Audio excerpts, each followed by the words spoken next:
Bengaluru Cafe Blast Case.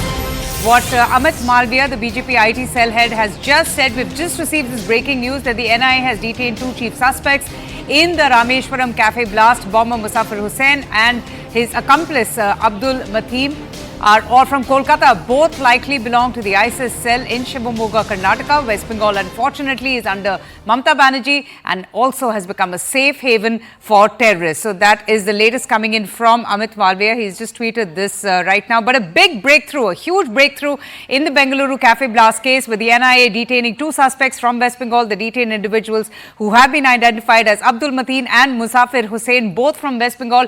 Arunima, in fact, who has been closely monitoring this entire case from the NIA, joins us, and also our reporters from Bengaluru. I'm coming to you first, Arunima. This is a huge bit of news coming in. Now, you have been tracking the investigations and also getting all the updates from the NIA, how the process was. There was so much of criticism on, the NIA dragging its feet, but it was a cumbersome process. There was a lot of CCTV footage and yet there were no leads. But just take us through, for the benefit of our audience who have just tuned in, to just how, they've been able to crack this case so successfully.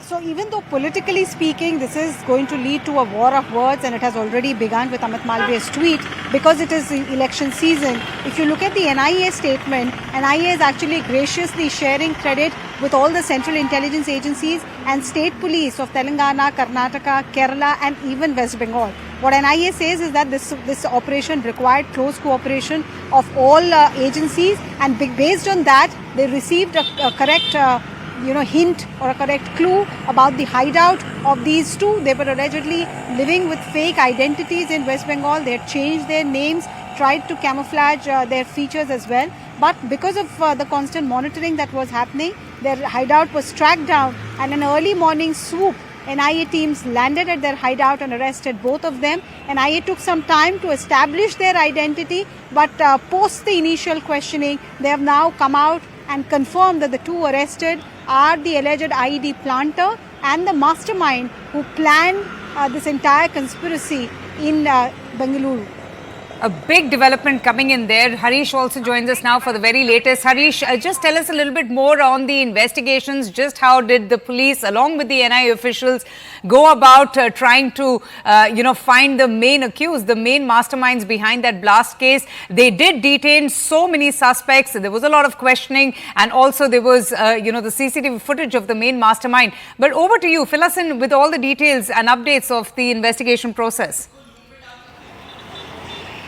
Well, if you look at this entire investigation, there are two major breakthroughs. The first one was by Karnataka police. Remember, when they got out those CCTV grabs, whether it's initially from Rameshwaram Cafe or later on from a BMTC bus, at one point in time, in one picture, it became clear where this person wasn't wearing a mask. His front-on facial feature became very clear. That was the first major lead. And second, obviously, that the man had taken buses and reached Bellary. Up till then, the state police had probed his whereabouts. After that, they were probing on whether he had left to a neighboring state like Maharashtra or the neighboring state of Andhra Pradesh. That was one lead.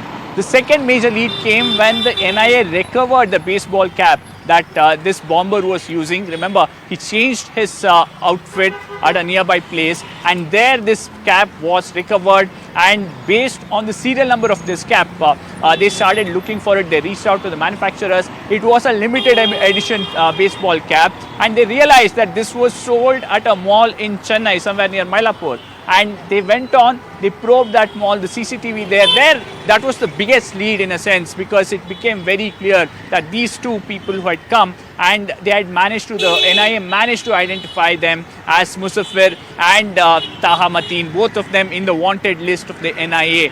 With that, the first major breakthrough came in, the identity was established. From there on, it was tracking their whereabouts and also going about who extended support. Muzammil was picked up from Chikmagaluru. He was somebody who gave them logistical support. With Tahamateen's identity being established, it became clear that it was the ISIS Shimoga module which was behind this case. They started to interrogate people who were already arrested, the ones who were in this model, whether it's Sharik or even Maz Munir, who has been arrested, who is at the Parapragra prison here in Bengaluru. That gave more information. They started to look at where are their hideouts, where they could have gone. And what we do believe is this investigation has gone in multiple places. Their officers have reached Tamil Nadu, Kerala, Maharashtra, various other places. And finally, this major breakthrough coming in a good more than a month Harish, after tell me the blast something. at Rameshwaram Cafe. Was it during the interrogation of Munir Ahmed, who reportedly had in-depth knowledge of the Shivamoga ISIS module, that helped the investigators to make such a crucial breakthrough? Because these two handlers of the module are key suspects in the Rameshwaram blast case.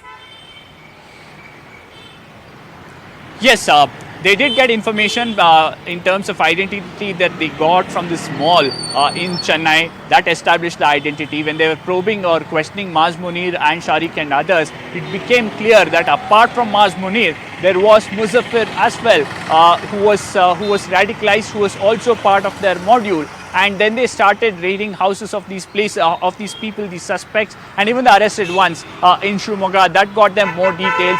In fact, at one point in time, NIA was also talking about matching the hair samples from the cap that was recovered. Perhaps that will happen because that will serve as a very crucial forensic evidence in this particular case. But then more than that, once the facial feature became very clear in Chennai, it was finding out where they had gone, who they had met, and also see who they had spoken in Chennai and other places. Right. Arunima, you know, this has been a massive operation, isn't it? Whether it's the central police or whether it is the central intelligence or the NIA or even the other states. If you could just throw some light as to, you know, who all were part of this major investigative exercise and which states were also involved where the NIA had went to carry about the interrogations. So I'm just reading out to you from what the NIA has said in its statement. It says this pursuit successfully accomplished by NIA was ably supported by energetic, coordinated action and cooperation between NIA, central intelligence agencies and state police agencies of West Bengal, Telangana, Karnataka and Kerala police. Why are all these state agencies important? Central Intelligence Agency important because they were obviously giving and sharing information with the probe team about what they are learning about the ISIS Shimoga module. Often after such a blast, they go underground, but intelligence agencies using their own sources and technical surveillance managed to pick up important leads, and those were shared with NIA. The CCTV footage, like Harish was explaining, seemed to suggest that the suspects were moving about, many states. They were pointed out, not just in Uttar Kannada, there was suspicion that they could have gone to other states as well. Right. And then NIA carried out searches across India at about 18 locations. And the final lead that came from West Bengal was also put in place. Arunima, So just kindly stay on with me. Dilip Ghosh from the BJP is also joining us on the broadcast. Mr. Ghosh, thanks so much for speaking to CNN News 18. Your first reactions on this big development, a big breakthrough. The two masterminds have now been arrested in the Bengaluru Cafe blast case. And in fact, interestingly, the bombers have been arrested from West Bengal. देखिए, ये पहली बार नहीं है कि बंगाल से जुड़ा हुआ इस प्रकार घटना देश में घट रही है। वहाँ की तार है, अहमदाबाद में कि हैदराबाद में हो, कहीं ना कहीं ब्लास्ट होता है तो कहीं ना कहीं बंगाल से उसकी तार जुड़ जाती है, क्योंकि ये राष्ट्रद्रोही जो देश विरोधी गतिविधि चल रही है उसकी एक यहाँ हाफ बन चुकी है।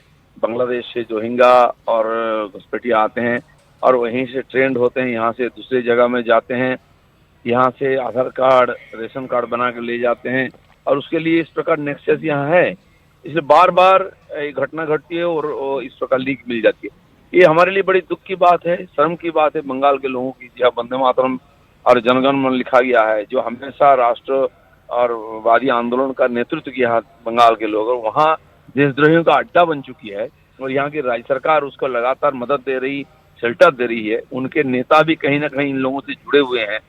ये बड़ी शर्मिंदगी है। ये मिस्टर घोष, ये तो आप बहुत ही बड़ा आरोप लगा रहे हैं वेस्ट बंगाल गवर्नमेंट के खिलाफ। आप कह रहे हैं कि वो शेल्टर देते हैं, वो ही उनको इनकरेज कहते हैं। क्या आपको लगता है कि because the West Bengal government इतनी सॉफ्ट है टेररिज्म के मैटर में या रेडिकलाइजेशन के मैटर में, हमें ये घटनाएं ऐसे सुनने को मिल रही है? खाली सॉफ्ट नहीं है, वो मदद करते हैं, नहीं तो बार बार क्यों पकड़े जाते हैं। अभी संदेश खाली वाली जो घटना हुई है शाहजहां शेख का, ये सारी इस प्रकार अपराध से जुड़ा हुआ है। स्मगलिंग, आर्म्स से लेकर के ड्रग्स, सब प्रकार की, और यहाँ की जो भ्रष्टाचार पैसा की, उसको बचाने के लिए भरपूर प्रयास किया। 2 महीना तो इन्होंने उसको सेल्टर देके छुपा के रखा, बाद में चलो ईडी उसको पकड़ लिया। अब तो एनआईए भी उसको पूछताछ करने वाला, क्योंकि इस प्रकार